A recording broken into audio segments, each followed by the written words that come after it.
আজকে রান্না করেছিলাম জলপাই, আলু, বেগুন অ্যান্ড মাছ দিয়ে একটা তরকারি। তো সেটা আপনাদের সাথে শেয়ার করবো। আসসালামু আলাইকুম এভরিওয়ান, সবাই কেমন আছেন? আশা করি সবাই অনেক ভালো আছেন।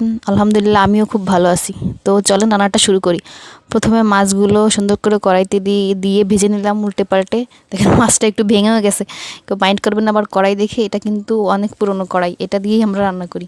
তো তারপর পেঁয়াজ দিয়ে দিলাম কড়াইতে। পেঁয়াজ অনেকটা ব্রাউন হয়ে আসলে তার মধ্যে দিয়ে দিব হলুদ। তো সমস্ত উপকরণ দিয়ে দেবো। এর মধ্যে হলুদ বাটা, মরিচ বাটা এবং অন্যান্য সকল উপকরণ দিয়ে হালকা 5 থেকে 10 সেকেন্ড আমি একটু তেলের উপর ভাজবো। তারপর আবার পানি দিয়ে দিব। কারণ কি জানেন, এই মশলাটা পুড়ে গেলে তরকারিটা ভালো লাগে না। এটা তো যারা রান্না করেন তারা অবশ্যই জানেন। তো দেওয়ার পর আমি এর মধ্যে একটু হালকা পানি দিয়ে ওর মধ্যে জিরা আর রসুন বাটা দিয়ে দিব। তো জিরা রসুন বাটা দেওয়ার পর আমি কিছুক্ষণ আবার কষবো।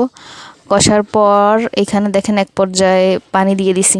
তারপর পানি দিয়ে আমি এর মধ্যে এই পর্যায়ে মশলাটা যখন এরকম কষা হয়ে আসবে, উপরে তেল ভেসে আসবে, তখন আমি আবার এর মধ্যে আলু বেগুন দিয়ে দিব। আলু বেগুন দিয়ে আমি কিছুক্ষণ কষবো। কষার পর দেখেন এখানে আমি আবার ঢাকনা দিয়ে দিব।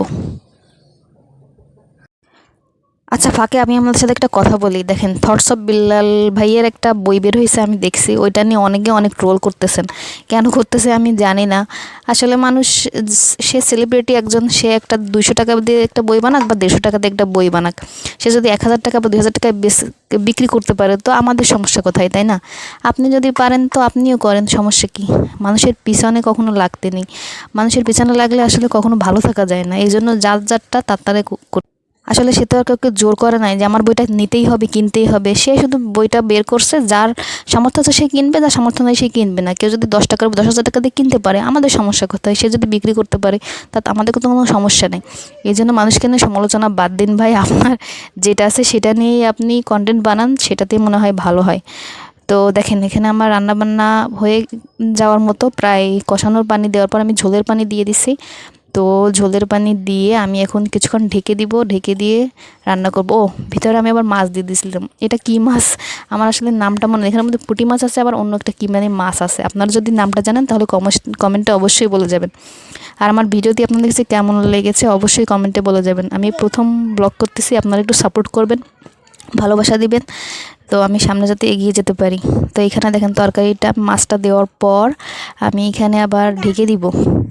ঢেকে দিয়ে না, ফাঁকে আমি কিছু জলপাইও দিয়ে দিয়েছিলাম। এখানে 5-6টা জলপাই দিয়েছিলাম। এই জলপাইটা দেওয়ার কারণে তরকারির টেস্টটা কিন্তু অনেক বেড়ে গিয়েছিল। তরকারিটা কিন্তু অনেক মজা হয়েছিল, আমরা সবাই অনেক প্রশংসা করেছে।